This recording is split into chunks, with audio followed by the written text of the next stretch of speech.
మహావాక్యం. మధురమైన పిల్లలు, అన్నింటికంటే ముఖ్యమైన సేవ తండ్రి స్మృతిలో ఉండడము మరియు ఇతరులకు స్మృతిని కలిగించడము. మీరు ఎవరికైనా తండ్రి పరిచయాన్ని ఇచ్చి వారి కళ్యాణాన్ని చేయవచ్చు.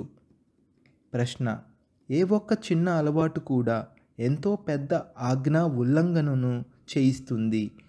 దాని నుండి రక్షించుకునేందుకు యుక్తి ఏమిటి? జవాబు: ఒకవేళ ఎవరిలోనైనా ఏదైనా దాచే అలవాటు లేక దొంగతనం చేసే అలవాటు ఉన్నట్లయితే దాని ద్వారా కూడా చాలా పెద్ద ఆజ్ఞా ఉల్లంఘన జరుగుతుంది.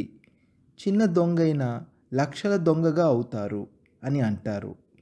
లోభానికి వశమై ఆకలి వేస్తే దాచిపెట్టి అడగకుండా తినేయడం, దొంగతనం చేయడం ఇది చాలా చెడ్డ అలవాటు.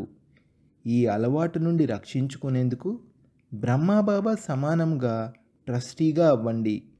ఇలాంటి అలవాట్లు ఏవేవైతే ఉన్నాయో వాటిని తండ్రికి సత్యాది సత్యంగా వినిపించండి. ధారణ కొరకు ముఖ్య సారము. మొదటి పాయింట్: స్థూల సేవతో పాటుగా సూక్ష్మమైన మరియు ముఖ్యమైన సేవను కూడా చేయాలి. అందరికీ తండ్రి పరిచయాన్ని ఇవ్వడము, ఆత్మల కళ్యాణము చేయడము, స్మృతి యాత్రలో ఉండడము ఇదే సత్యమైన సేవ. ఈ సేవలోనే బిజీగా ఉండాలి. తమ సమయాన్ని వృధా చేసుకోకూడదు. రెండో పాయింట్: వివేకవంతులుగా అయ్యి పంచవికారాల రూపీ భూతాలపై విజయాన్ని పొందాలి. దొంగతనం లేక అబద్ధము చెప్పే అలవాటును తొలగించి వేయాలి.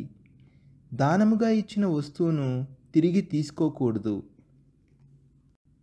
వరదానము: శారీరక వ్యాధుల యొక్క చింతన నుండి ముక్తులై జ్ఞాన చింతనను మరియు స్వచింతనను చేసే శుభచింతక భవ.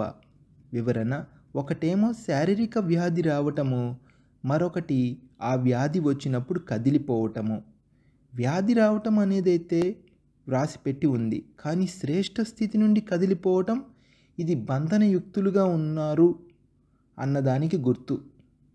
ఎవరైతే శారీరక వ్యాధి యొక్క చింతన నుండి ముక్తులుగా ఉంటూ స్వచింతనను జ్ఞానచింతనను చేస్తారో వారే శుభచింతకులు.